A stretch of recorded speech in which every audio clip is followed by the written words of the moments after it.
Hi everyone, Kate back for the next in my reading of Victorian ghost stories out of the Virago book of Victorian ghost stories. I hope that this will just be a nice kind of escape for people and just a nice respite in this time of quarantine that is unideal for many people. And this story today is going to be Not to be Taken at Bedtime by Rosa Mulholland, which I think is a fabulous name, Not to be Taken at Bedtime. And I think kind of really invokes how many of us feel after reading something scary at bedtime. So I am reading this in broad daylight, but we'll see how scary it is. I'm looking forward to reading this. Some of the stories later on I saw are a bit longer, so I might be dividing them up over the course of several days. So we'll see how long it takes me to get through all of these stories. But this one today, I will be reading in one setting. So here we have Not to be Taken at Bedtime. This is a legend of a house called the Devil's Inn, standing in the heather on the top of the Connemara Mountains, in a shallow valley hollowed between 5 peaks. Tourists sometimes come in sight of it on September evenings, a crazy and weather-stained apparition, with the sun glaring at it angrily between the hills and striking its shattered window panes. Guides are known to shun it, however. The house was built by a stranger who came no one knew whence, and whom the people nicknamed Call Do, because of his sullen bearing and solitary habits. His dwelling they called the Devil's Inn because no tired traveler had ever been asked to rest under its roof, nor friend known to cross its threshold. No one bore him company in his retreat but a wizen-faced old man, who shunned the good morrow of the trudging peasant when he made occasional excursions to the nearest village for provisions for himself and master, and who was as secret as a stone concerning all the antecedents of both. For the first year of their residence in the country, there had been much speculation as to who they were, and what they did with themselves up there among the clouds and eagles. Some said that Caldew was a scion of the old family from whose hands the surrounding lands had passed, and that, embittered by poverty and pride, he had come to bury himself in solitude, and brood over his misfortunes. Others hinted of crime, of flight from another country. Others again whispered of those who were cursed from their birth and could never smile, nor yet make friends with a fellow creature till the day of their death. But when 2 years had passed, the wonder had somewhat died out, and Caldew was little thought of, except when a herd looking for sheep crossed the track of a big dark man walking the mountains, gun in hand, to whom he did not dare say, "Lord save you!" or when a housewife, rocking the cradle of a winter's night, crossed herself as a gust of storm thundered over her cabin roof, with the exclamation, "Oh, then it's Caldew that has enough of the fresh air about his head up there this night, the creature!" Caldew had lived thus in his solitude for some years, when it became known that Colonel Blake, the new lord of the soil, was coming to visit the country. By climbing one of the peaks encircling his eyrie, Call could look sheer down a mountainside and see in miniature beneath him a gray old dwelling with ivied chimneys and weather-slated walls, standing among straggling trees and grim warlike rocks, that it gave a look of a fortress, gazing out to the Atlantic forever with the eager eyes of all its windows, as if demanding perpetually, what tidings from the New World? He could see now masons and carpenters crawling about below, like ants in the sun, overrunning the old house from base to chimney, daubing here and knocking there, tumbling down walls that looked to Call, up among the clouds, like a handful of jack stones, and building up others that looked like toy fences in a child's farm. Throughout the several months he must have watched the busy ants at their task of breaking and mending again, disfiguring and beautifying. But when all was done, he had not the curiosity to stride down and admire the handsome paneling of the new billiard room, nor yet the fine view which the enlarged bay window in the drawing room commanded of the watery highway to Newfoundland. Deep summer was melting into autumn, and the amber streaks of decay were beginning to creep out and trail over the ripe purple of moor and mountain, when Colonel Blake, his only daughter, and a party of friends arrived in the country. The gray house below was alive with gaiety, but Caldew no longer found an interest in observing it from his eyrie. When he watched the sun rise or set, he chose to ascend to some crag that looked on no human habitation. When he sailed forth on his excursions, gun in hand, he set his face towards the most isolated wastes, dipping into the loneliest valleys and scaling the nakedest ridges. When he came by chance within call of other excursionists, gun in hand, he plunged into the shade of some hollow and avoided an encounter. Yet it was fated for all that he and Colonel Blake should meet. Towards the evening of one bright September day, the wind changed, and in half an hour the mountains were wrapped in a thick, blinding mist. Caldew was far from his den, but so well had he searched these mountains and inured himself to their climate that neither storm, rain, nor fog had power to disturb him. But while he stalked on his way, a faint and agonized cry from a human voice reached him through the smothering mist. He quickly tracked the sound and gained the side of a man who was stumbling along in danger of death at every step. "Follow me," said Caldew to this man, and in an hour's time brought him safely to the lowlands and up to the walls of the eager-eyed mansion. "I am Colonel Blake," said the frank soldier, when, having left the fog behind them, they stood in the starlight under the lighted windows. "Pray tell me quickly to whom I owe my life."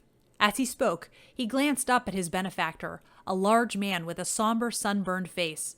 "Colonel Blake," said Caldew after a strange pause, "your father suggested to my father to stake his estates at the gaming table. They were staked and the tempter won. Both are dead, but you and I live, and I have sworn to injure you." The colonel laughed good-humoredly at the uneasy face above him. "And you began to keep your oath tonight by saving my life?" said he. "Come, I am a soldier and know how to meet an enemy, but I had far rather meet a friend. I shall not be happy till you have eaten my salt. We have merrymaking tonight in honor of my daughter's birthday. Come in and join us." Caldew looked at the earth doggedly. "I have told you," he said, "who and what I am, and I will not cross your threshold." But at this moment, so runs the story, a French window opened among the flower beds by which they were standing, and a vision appeared which stayed the words on Call's tongue. A stately girl, clad in white satin, stood framed in the ivied window, with the warm light from within streaming around her richly molded figure into the night. Her face was as pale as her gown, her eyes were swimming in tears, but a firm smile sat on her lips as she held out both hands to her father. The light behind her touched the glistening folds of her dress, the lustrous pearls round her throat, the coronet of blood-red roses which encircled the knotted braids at the back of her head. Satin, pearls, and roses. Had Caldew of the Devil's Inn never set eyes upon such things before? Evelyn Blake was no nervous, tearful miss. A few quicker words, "Thank God, you're safe. The rest have been home an hour," and a tight pressure of her father's fingers between her own jeweled hands were all that betrayed the uneasiness she had suffered. "Faith, my love, I owe my life to this brave gentleman," and the blithe colonel. "Press him to come in and be our guest, Evelyn. He wants to retreat to this mountain and lose himself again in the fog where I found him, or rather where he found me. Come, sir," to Call. "You must surrender to this fair besieger." An introduction followed. "Caldew," murmured Evelyn Blake, for she had heard the common tales of him, but with a frank welcome she invited her father's perseverer to take the hospitality of that father's house. "I beg you to come in, sir," she said, "but for our gaiety must have been turned into mourning. A shadow will be upon our mirth if our benefactor disdains to join in it." With a sweet grace, mingled with a certain hauteur from which she was never free, she extended her white hand to the tall, looming figure outside the window, to have it grasped and wrung in a way that made the proud girl's eyes flash their amazement, and the same little hand clench itself in displeasure. When it had hid itself like an outraged thing among the shining folds of her gown, was this Caldew mad or rude? The guest no longer refused to enter, but followed the white figure into the little study where a lamp burned.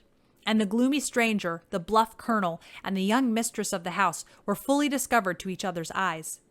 Evelyn glanced at the newcomer's dark face and shuddered with a feeling of indescribable dread and dislike. Then, to her father, accounted for the shudder after a popular fashion, saying lightly, "There is someone walking over my grave." So Caldew was present at Evelyn Blake's birthday ball. Here he was, under a roof which ought to have been his own, a stranger, known only by a nickname, shunned and solitary. Here he was, who had lived among the eagles and foxes, lying in wait with a fell purpose, to be revenged on the son of his father's foe, for poverty and disgrace, for the broken heart of a dead mother, for the loss of a self-slaughtered father, for the dreary scattering of brothers and sisters. Here he stood, a Samson shorn of his strength, and all because a haughty girl had melting eyes, a winning mouth, and looked radiant in satin and roses. Peerless where many were lovely, she moved among her friends, trying to be unconscious of the gloomy fire of those strange eyes which followed her unweariedly wherever she went. And when her father begged her to be gracious to the unsocial guest whom he would fain conciliate, she courteously conducted him to see the new picture gallery adjoining the drawing rooms, explained under what odd circumstances the colonel had picked up this little painting or that.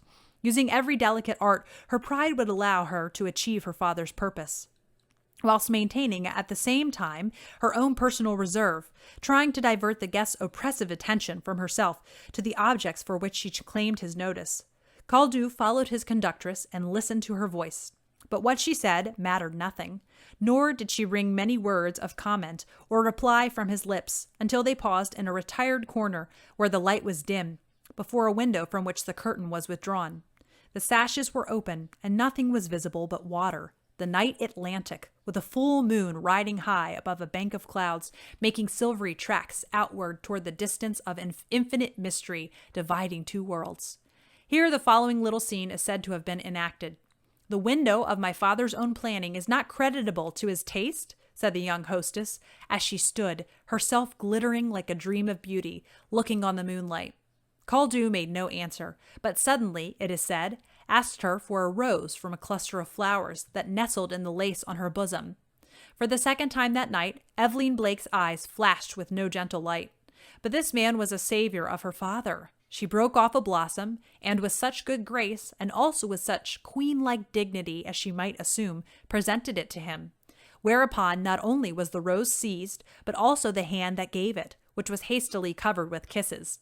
Then her anger burst upon him. "Sir," she cried, "if you are a gentleman, you must be mad. If you are not mad, then you are not a gentleman." "Be merciful," said Caldew. "I love you. I never loved a woman before. Ah!" he cried as a look of disgust crept over her face. "You hate me. You shuddered the first time your eyes met mine. I love you, and you hate me." "I do," cried Evelyn vehemently, forgetting everything but her indignation. "Your presence is something like evil to me. Love me? Your looks poison me. Pray, sir, talk no more to me in this strain." "I will trouble you no longer," said Caldew, and stalking to the window, he placed one powerful hand upon the sash and vaulted from it out of her sight. Bareheaded as he was, Caldew strode off to the mountains, but not towards his own home. All the remaining dark hours of that night he is believed to have walked the labyrinths of the hills, until dawn began to scatter the clouds with a high wind. Fasting, and on foot from sunrise the morning before, he was then glad enough to see a cabin right in his way. Walking in, he asked for water to drink, and a corner where he might throw himself to rest. There was a wake in the house, and the kitchen was full of people, all wearied out with the night's watch. Old men were dozing over their pipes in the chimney corner, and here and there a woman was fast asleep with her head on a neighbor's knee. All who were awake crossed themselves when Caldew's figure darkened the door, because of his evil name. But an old man of the house invited him in, and offering him milk and promising him a roasted potato by and by, conducted him to a small room off the kitchen, one end of which was strewn with heather, where there were only two women sitting gossiping over a fire. "A traveler," said the old man, nodding his head at the woman, who nodded back, as if to say he has the traveler's right.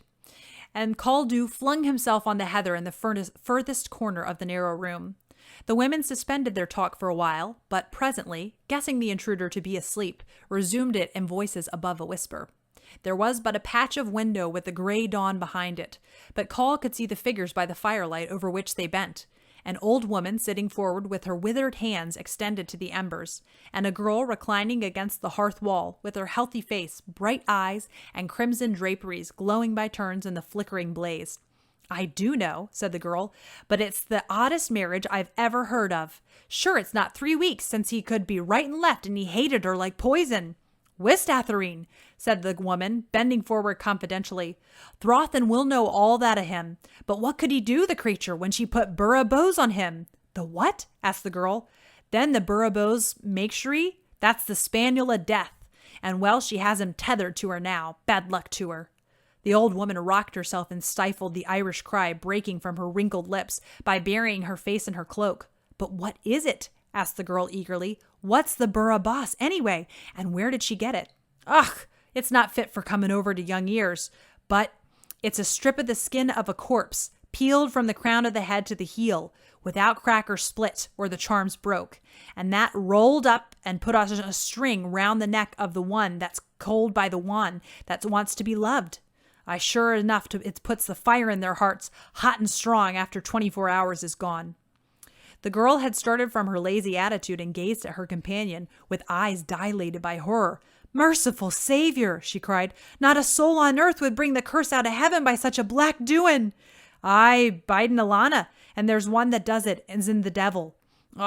Did ye never hear tell of the Peksy na Pishrogi that lives between the two hills on Mom Turk?"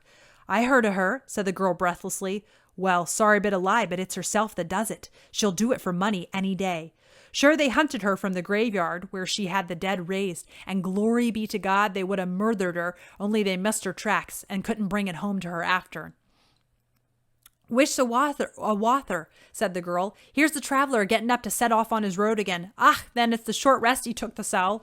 It was enough for Coll, however. He had got up and now went back to the kitchen, where the old man had caused a dish of potatoes to be roasted, and earnestly pressed his visitor to sit down and eat of them. This Coll did readily. Having recruited his strength by a meal, he betook himself to the mountains again, just as the rising sun was flashing among the waterfalls and sending the night mist drifting down the glens.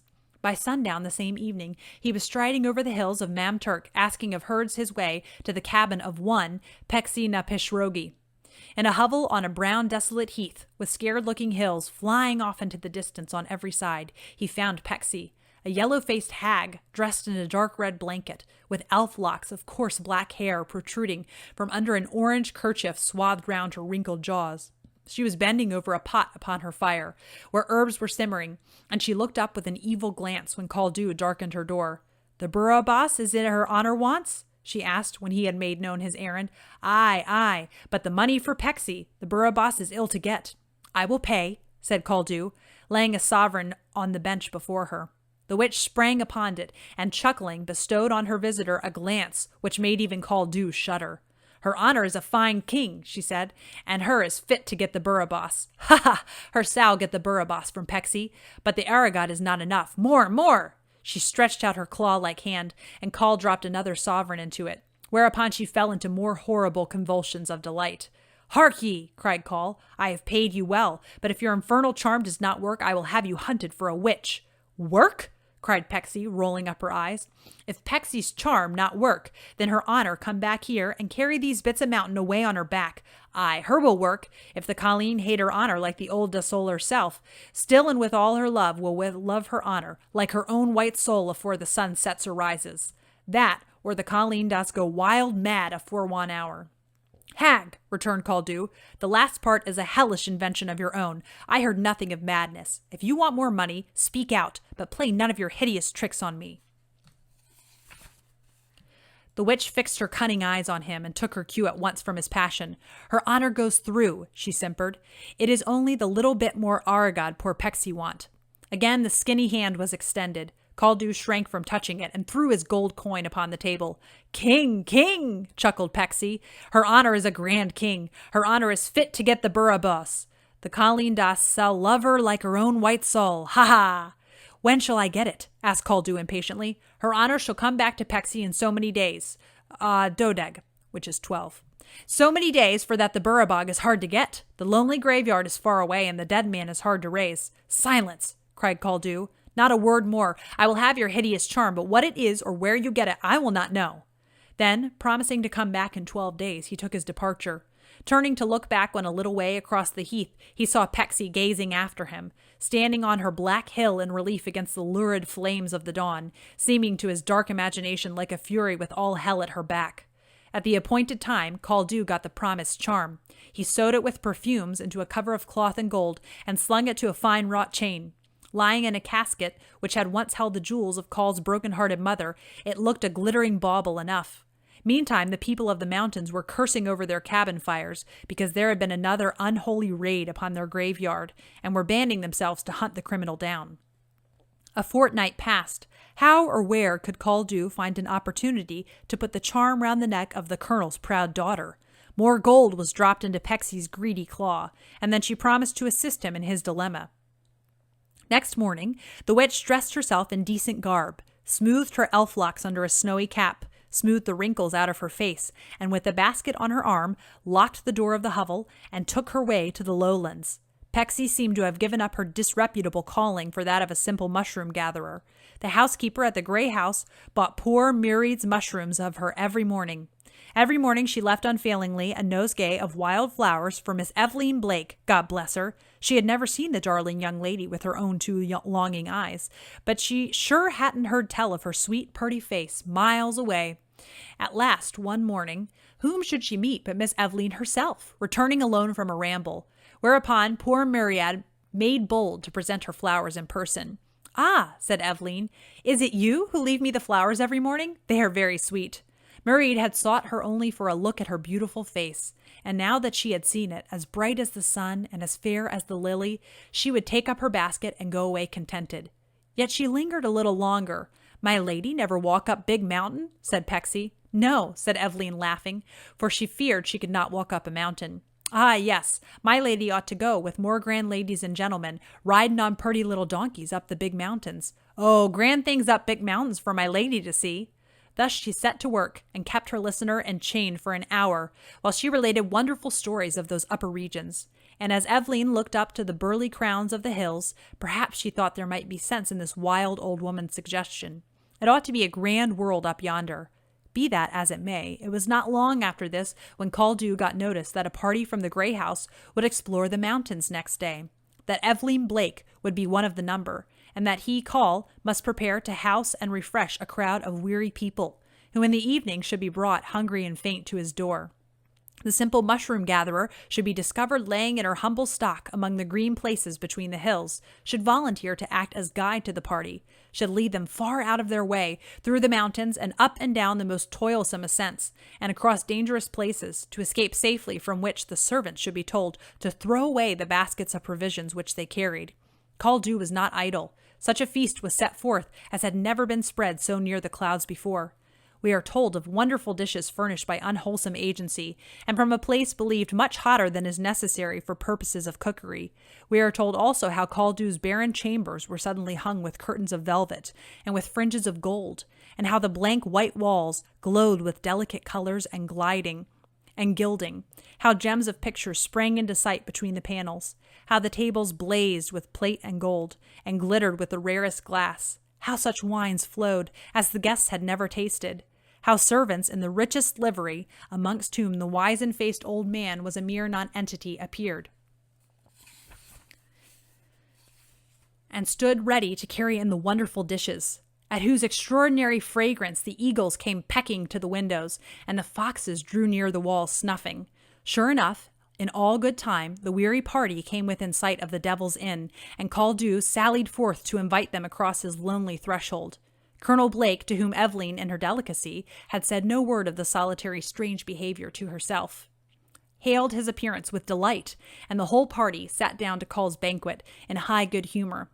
Also, it is said, in much amazement to the magnificence of the mountain rescue. All went in to Call's feast save Eveline Blake, who remained standing on the threshold of the outer door, weary but unwilling to rest there, hungry but unwilling to eat there. Her white cambric dress was gathered on her arms, crushed and sullied with the toils of the day. Her bright cheek was a little sunburned. Her small dark head with its braids a little tossed was bared to the mountain air and the glory of the sinking sun. Her hands were loosely tangled in the strings of her hat, and her foot sometimes tapped the threshold stone, so she was seen. The peasants tell that Caldew and her father came praying her to enter, and that the magnificent servants brought viands to the threshold, but no step would she move forward, no morsel would she taste. "Poison, poison," she murmured, and threw the food in handfuls to the foxes who were snuffing on the heath. But it was different when Murray, the kindly old woman, the simple mushroom gatherer, with all the wicked wrinkles smoothed out of her face, came to the side of the hungry girl, and coaxingly presented a savory mess of her own sweet mushrooms, served on a common earthen platter. "And darling, my lady, poor Mary here cooked them herself, and no thing of this house touched them or look at poor Mary's mushrooms." Then Eveline took the platter and ate a delicious meal. Scarcely was it finished when a heavy drowsiness fell upon her, and, unable to sustain herself on her feet, she presently sat down upon the door-stone. Leaning her head against the framework of the door, she was soon in a deep sleep, or trance. So she was found. Whimsical, obstinate little girl, said the colonel, putting his hand on the beautiful slumbering head. And taking her in his arms, he carried her into a chamber which had been, say the storytellers, nothing but a bare and sorry closet in the morning, but which was now fitted up with oriental splendor. And here on a luxurious couch she was laid, with a crimson coverlet wrapping her feet. And here in the tempered light, coming through jeweled glass, where yesterday had been a coarse rough-hung window, her father looked his last upon her lovely face. The colonel returned to his host and friends, and by the by, the whole party sallied forth to see the afterglare of a fierce sunset swathing the hills in flames. It was not until they had gone some distance that Caldew remembered to go back and fetch his telescope.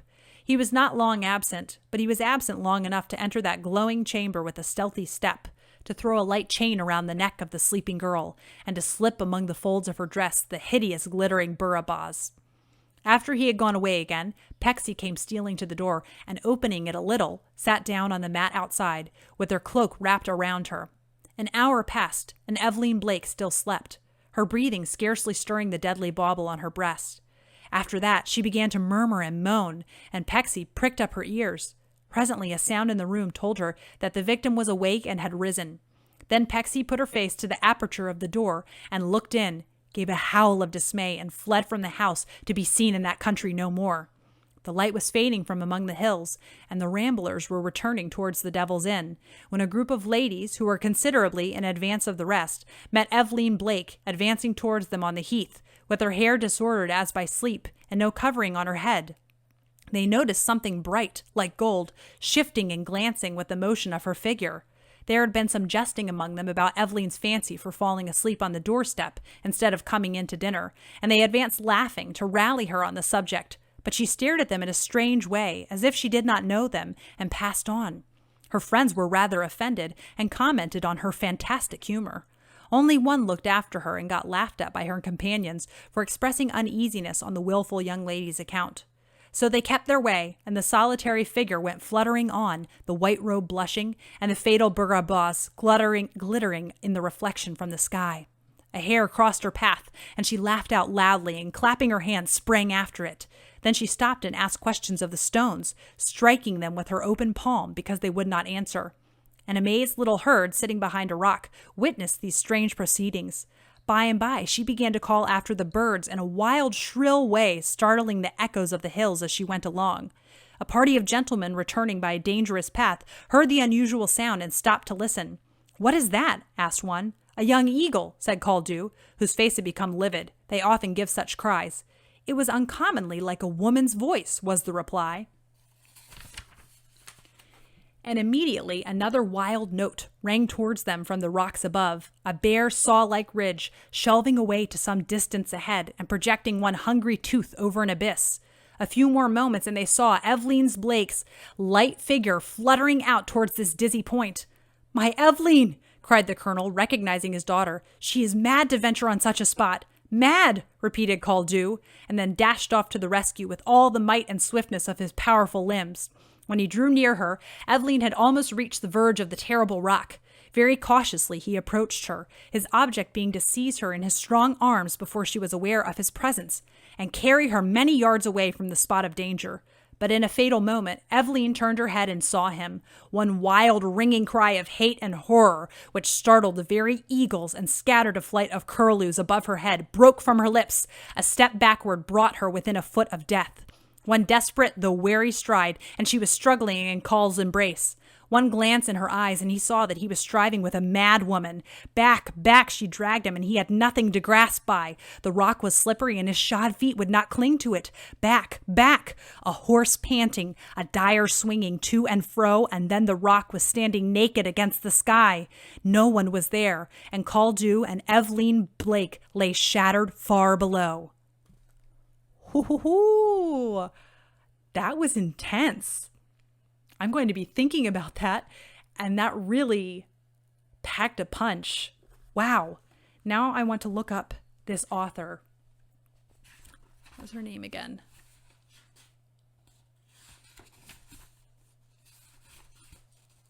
Man, that was cool. She was an Irish writer from 1841 to 1921. Her many novels depicting Irish peasant life are now largely forgotten. Charles Dickens was a fan of her. And this was in his Christmas all the year round. I just love they read these scary stories at Christmas. She became the wife and biographer of the noted Irish Celtic scholar Sir John T. Gilbert. Wow. Not to be taken at bedtime. That's definitely like that's going to stay with me a while. Really creepy. And I think this kind of, there's a little bit of body horror in there with the Balag Bog, I think is what it was called. And so that makes me think a bit of The Body Snatchers by Robert Louis Stevenson. So I hope you enjoyed this really super creepy story. And let's see what I'm reading tomorrow. I'm going to be reading The Story of Salome by Amelia B. Edwards, who has written my favorite Victorian ghost story thus far, which is The Phantom Coach. And but I will probably be splitting the story of Salome up. So I hope you enjoy this, and I will, as long as everything goes according to plan, be back for a video tomorrow.